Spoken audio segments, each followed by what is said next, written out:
which means Yeah. that it's not something you anticipate, that work will go on, things will come, and then you will have to figure out how to, sort of. You mentioned briefly that you were one of the earliest to get robotic process automation, RPO, uh, RPA. RPA. What exactly does RPA do?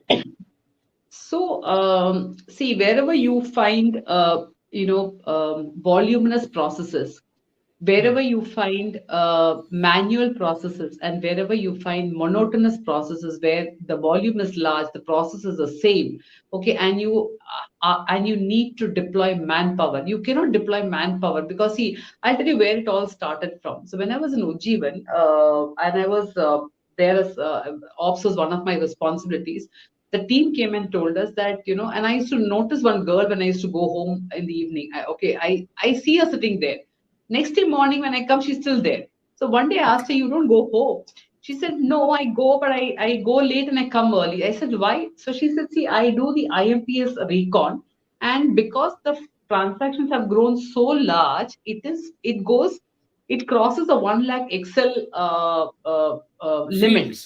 Okay, Wow. field. So therefore, I have to break the files, and because the settlement has to be done on T+1, I have to make sure that I do this, and I have to be there for the long hours."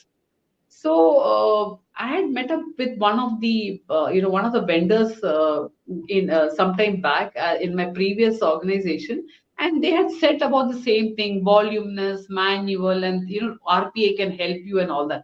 So I called them. I said, "Look, I have this problem, and is there a way you can?" He said, "Of course we can solve it."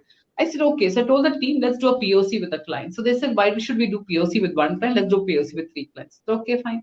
So Okay. they did it with three clients.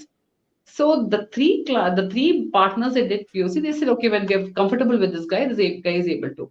So I said, "Okay, fine." So the whole processes of the Excel recon which was done was moved into it. So the whole RPA, the product actually, what they do is it actually processes it by self-defined logic that you put in the system, and it gives you an output that you need to just work on the exception. So what happens is the RPA is set to work post you have defined, I mean, post you download all your files.